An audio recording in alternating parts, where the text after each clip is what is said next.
Hey guys, Ash here coming at you today with another Raid Shadow Legends Champion guide, this time on Nari the Lucky. Very, very cool Dwarf Force Affinity Legendary Champion. Before we jump into it, guys, send us some love, some positive vibes your way, especially if you need it out there today. And a few shout outs your way. We have Zorander looking for a guide on Nari the Lucky. We have Jeremy K3406 looking for some Torments of Nari and for some Lugan, especially Lugan. We'll make that happen soon. And then Joey Hudisek, massive shout out. He's looking for a Mountain King and a Nari the Lucky. Congratulations on your polls. He says, I know they're not S tier, but where can we use them? Can I use them? And the answer is yes on both those champions, specifically on Nari the Lucky. I like him actually a little bit better than Mountain King personally. Let's go ahead and jump into it here. As we start out every video from now on here on the channel, I do want to go ahead and give a rundown on who this dude is and where we can use him. So Nari the Lucky, as I mentioned, he's a cool looking champion, right? He's got that kind of, I don't know, almost a sinister kind of aesthetic about him. The dwarf with kind of the cloak armor type motif going on with the big red beard. Pretty cool defense-based champion as well. The overall grading on hellhades.com is a 3.5. I actually agree with this grading. I feel like I for the most part, agree with the gradings as we go through here on these champions from hellhades.com. At most, I'm usually like, a half a star, maybe 1 star at most difference. In this case, I totally agree. I think he's a 3.5. That would put him as maybe a slightly above average. 4 out of 5 in Hydra. 4 out of 5 in Doom Tower, like that's waves, so Doom Tower floors. Other areas, you could use him in Iron Twins because he does have decreased accuracy, decreased resistance, which is very, very nice. Spider, so I would actually rank him a little bit higher, maybe in Iron Twins, maybe a 4. Spider, Fire Knight, Dragon, Ice Golem, all a 3.5. I agree with all of that. He's like a slightly above average. He's kind of like a good flex roll, like after you have the basics, your debuffer, your DPS, your reviver, whatever you need on a specific dungeon, he's a good kind of throw-in, all-around champion. Does some damage, some essential and hard-to-find debuffs, as well as a lot of kind of interesting buff-stealing mechanics in his kit. We see Frost Spider and Bommel are his highest rankings, but nothing really blowing us away in Doom Tower, and I would tend to agree with that as well. On the A1, he has a 2.1 average multiplier. He has a 3.3 on an AoE on his A2. And then a 3.7 on the A3 ability. So the A3 ability on a 4-turn cooldown is going to be his hardest hitting ability. Let's go ahead and take a look at these abilities and see what makes this dude so unique. And he definitely is that in the game. First off, base stats, almost 20k HP, not bad. Almost 1,500 base defense, very good, above average. And then 104 base speed. Also above average for a Provoker, right? Provokers generally seem to be slower in this game, as a general rule. There's a couple exceptions out there, but 104 for a Provoker is good. Very good. Now, granted, it's a 4-turn cooldown, so that's kind of the mitigating factor there. On the A1, we Filter. Attack, I was like, is that flicker or filter, man? Attack one enemy, has a 75% chance of stealing a random buff from the target. That's on his A1. This is very notable, very notably good A1 because of the counterattack, which we'll get to in a moment. On the A2, Rainbow of Woe. This is a very, very cool ability. To me, this is what makes this champion, like, pushes him over the edge from being just average to maybe a bit above average. Attacks all enemies. Again, the multiplier wasn't too bad for a defense-based champion. Has a 100% chance of placing decreased accuracy and decreased resist for 2 turns on a 3-turn cooldown. Again, those are 2 fairly difficult to find debuffs, especially decreased resist. It's the big version of both of those debuffs, all on a 3-turn cooldown. I want to say this is the only ability inside the entire game where you can get both of these debuffs on a 3-turn. So, I mean, there's that. It's nice, too, because obviously it's going to decrease their accuracy, make it more difficult for the enemies, the bosses, whatever, to throw debuffs on your team. And at the same time, it's going to make it easier for us to throw whatever we want in terms of debuffs onto the enemies. So it's a very resourceful utility that he has in his kit. On the A3, an AoE, 100% chance of placing a provoke for 1 turn, counterattack on this champion for 2 turns. Now, Irresistible Wealth, that's the ability on a 4-turn, is pretty good. He'll have that counterattack up basically half the time, right? Unless you have him in Relentless, which we do today. Spoiler. You know, it's good because he's going into the A1 where he's stealing 75% chance of stealing more buffs. Obviously, with the provoke out there, granted only for one turn, but with that one turn provoke on a 4-turn, every time he's attacked in that next round, he's going to be going in there and taking that opportunity to steal all of their buffs, which is really cool. Joyful Song is passive. At the start of this champion's turn, transfers one random buff from a random enemy to a random ally. Pretty cool. Also, even better, this champion's accuracy is increased by 5 for each buff on each ally. That can really add up to be very significant. We're talking as a niche kind of go second arena team. I mean, think about it. If we have, all it takes is to have 3, 4, 5, even 6 buffs on our ally, especially in Hydra, he can easily get a massive 50, 60, 70 accuracy boost just off of those buffs. So that's nice. One thing to consider, though, it's difficult to plan for that because I wouldn't run him at 100. I would run him at the bare minimum accuracy anyway, at least. Maybe even a little bit higher, ideally, because it's difficult to plan for because those buffs are eventually going to fall off, right? So we can't just plan for that, but it's a really nice addition. I can't remember seeing an ability quite like that on a passive. So pretty cool there. That's his kit. No aura on this champion. So as I alluded to earlier, I actually think there's three ways to build this champion. I'm going to talk about all three, and I'm going to show you what I went with, right? I'm going to show you a more Hydra and Doom Tower Wave specific build in Relentless gear. Now, I say this quite a bit on the channel. Anytime I show you guys a Relentless, build, is you only have so much Relentless gear, especially if you're a free-to-play or something like that, and I'm cognizant of that. That's why whenever I show you Relentless, I'm always going to give you viable, alternatives before we get into the build here. Now, Relentless is good because we really want him to take that extra turn to get this down to essentially a 3-turn, to have that provoke up more often. And obviously it benefits from these 2 really good debuffs as well. So, and then 2 AoE attacks. I mean, the extra turns are going to result in more damage and more debuffs and, well, you guys know, the more control, more buff steals, everything. So he's actually really, really good in the Relentless gear. Now, Perception, triple Perception would be the way that I would go if I didn't have Relentless gear A, or if I wanted to just run him in the arena on kind of an unorthodox team. He's not a meta arena champion, but that doesn't mean he's bad in the arena. Sometimes throwing that curveball at your opponent can be the best strategy in the arena, right? A champion they may be unfamiliar with, may not be familiar with what we're trying to do here. And with Nari, it's pretty obvious if you're familiar with this kit, right? So I would run triple Perception, or I might run him very fast in either Speed or Stone Skin or even Righteous. So a few different options. Let's talk quickly about each of them and why I would choose those options. So Speed gear, if I was running a fast team, this is very unorthodox, but it could work. It could definitely work. If I was running a very fast team, and I would be sure to avoid cleansers like Mithrala, like Pythion specifically, right? But a really fast team, I would have Nari go in there and either CC everybody, probably just CC with the A3 and provoke everybody and counterattack and start stealing their buffs. You could also use him as a setup champion, right? With a triple Perception or even Stone Skin if you wanted to, right? And just put him all speed, as much accuracy as you can muster. I would go Eagle Eye as my tier 6 for the arena. And then you could open up with that A2 ability, right? That A2, decreased resistance, decreased accuracy. You're starting out with a really big leg up on your opponent and setting the table very nicely for the rest of the champions on your squad, right? That's one way you could do it in Speed gear. I would probably just go Perception anyway, sacrifice a little bit of speed and get that extra accuracy because we really need it. So my choice would be Perception. But I did want to mention Righteous as well. You could really build a fun, outside the box, high resistance team, basically utilizing that decreased accuracy on top of high resistance on your squad if you wanted to with a Nari the Lucky. If I was going to run a high resistance squad, I probably would run Nari in it, right? I'd probably run Nari and, well, it depends on who you have, right? I'm not going to give you all the champions out there, but Mithrala would definitely be there as well because she naturally has very high resistance equal to her accuracy. Anyway, speed plus 10% plus 40 resistance. It's really one of the best sets out there, I think. Righteous gear. Now, it's hard to get because it was a Forge Pass, but I did want to give it a call out.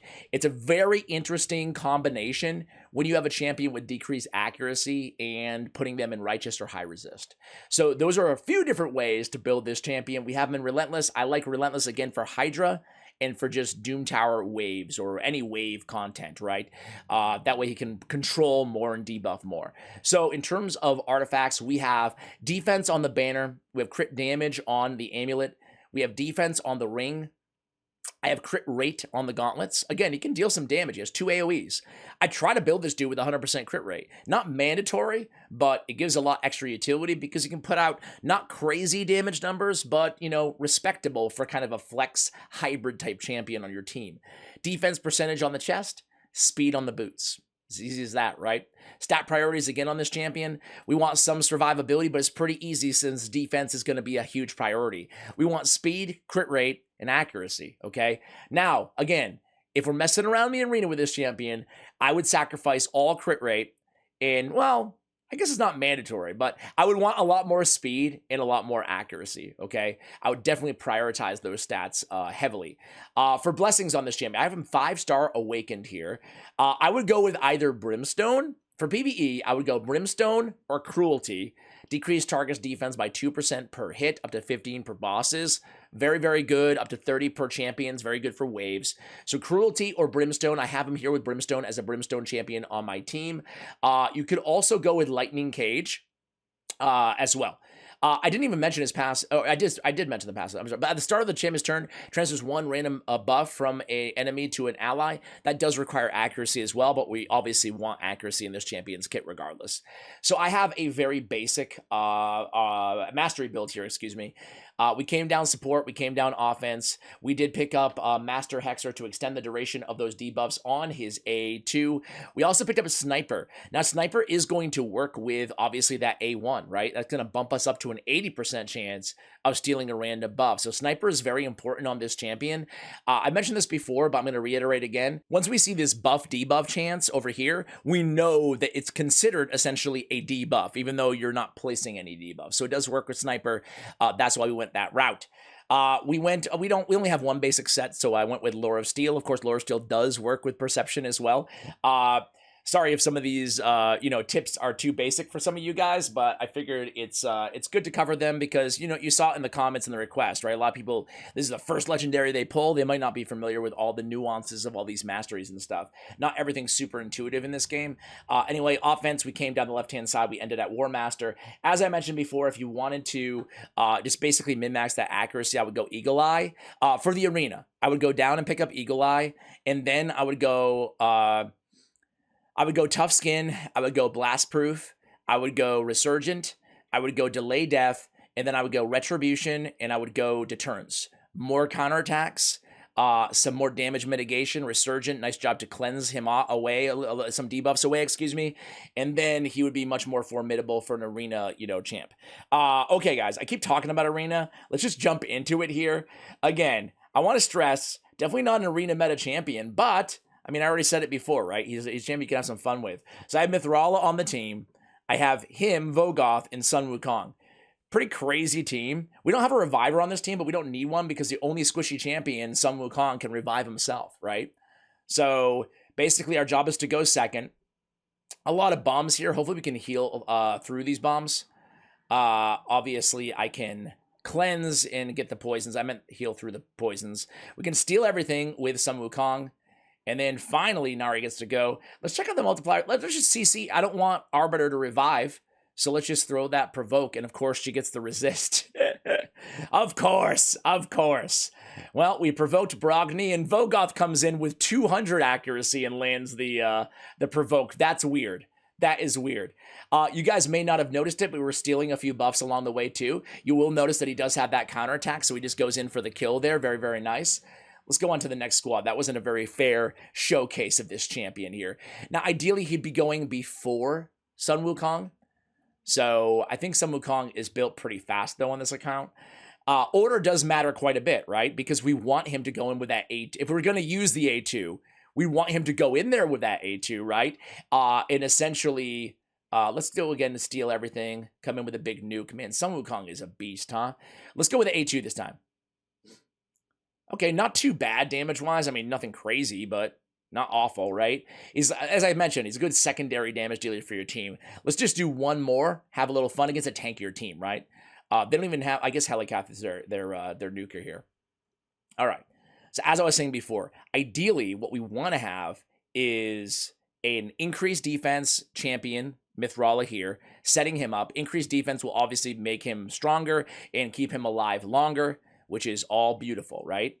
Now, in this situation, there's block debuffs everywhere. There's not much we can do. So I'm actually just going to come in with the A1 and try to steal a buff from UDK, which we did, you know? Just going to go ahead and cycle here a little bit.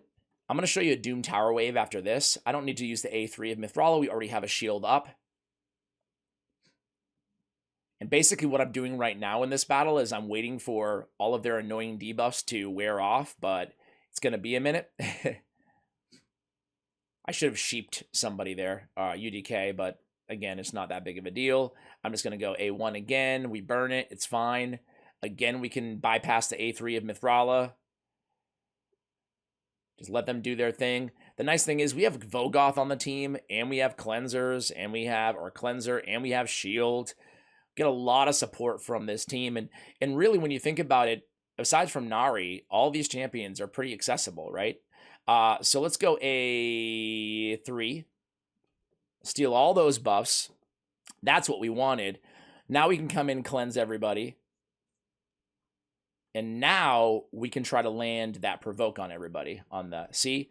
That's beautiful, right? Because Pythion might be at his cleanse, and he might get rid of like all this junk, but he's provoked, so it's good. Now we have that counterattack too, so all the while we can just start stealing everything, right? In terms of all their buffs. So this is how you could use him in the arena, guys. I think you probably get the point here. It's not rocket science or anything like that, but you can see, I mean, like, he's not just a cute little throw-in champion. Decreased resist, decreased accuracy, the counterattack, stealing buffs, provokes. He brings enough to where you could definitely surprise some opponents with this dude inside the arena. Now, I can't show you Hydra, unfortunately. As you can see, we were in the middle of Hydra Clash and only a day left, so I've used all my keys at the time of this recording. But I think that hopefully, intuitively, you guys can basically understand what he adds to a Hydra battle, right? He can be a provoker. However, I will mention that I like having, I'm going to run him on this team, just kind of do a DPS check here. They're all beasts, by the way, Harima and Staltist, and they're all amazing, right? Contra, they're all built to do a lot of damage. Everybody that I have on this team, even Helier, actually. But he's great control here. But anyway, back to my point. On Hydra, I would run another provoker on my team in addition to Nari the Lucky. I don't know about you guys, but I am not running a 4-turn provoke as a reliable provoke for Hydra. Need more. So him and like a Bivald of a Thorn or somebody like that, I think that's great to run 2 together in that sort of fashion. There's a lot of provokers out there, but I would run him as a second provoker, you know, not my main go-to. But yeah, in Hydra, he can help with the debuffs. I mean, those debuffs are very valuable in Hydra Clan Boss. The decreased accuracy and the decreased resistance. Not to mention, all of those buff transfers are really cool too. They certainly add up throughout the duration of the battle as well. And you guys can see here, man, this team is like super OP. All of my best. And Nari's on my main team for this particular secret room as well. It's on Doom Tower Hard. You'd barely know it. Actually, we lose Harima. Sorry, Harima. How do we lose her? Because of stupid War Chief. Because of the reflect damage. That's how we lost her. Harima, another, you know, great pairing in terms of a provoke champ, another provoke champion on 3-turn cooldown, right? So it's going to be interesting how this one kind of closes out. I think I've done a guide on most all of these other champions here on the channel on this team. So if you're curious about anybody else on this squad, go ahead and just give them a quick YouTube search. I've noticed that finally this channel is actually, not that any of you care, it's actually, if you just type in a random champion's name who I covered, it's actually SEOing, if you will, pretty well. Like, it's usually at the top of the YouTube searches, which is pretty cool to see because it wasn't that way for a long time. Anyway, guys, look at all those debuffs, man. I mean, he's a force to be reckoned with. Very cool champion. I like Nari the Lucky a lot. I think he's quite underrated. What about you guys? After seeing him, after talking about him a little bit, you can see damage-wise, again, he doesn't stack up with like the beasts out there, Staltis. I mean, he's the last in terms of damage here, but 280, 290k almost is still quite significant given how much else he's bringing to the table. Plus, he's super tanky. He's very tough to kill. Guys, thank you so much for watching. Keep the champion guide requests coming, and as always, take care, guys.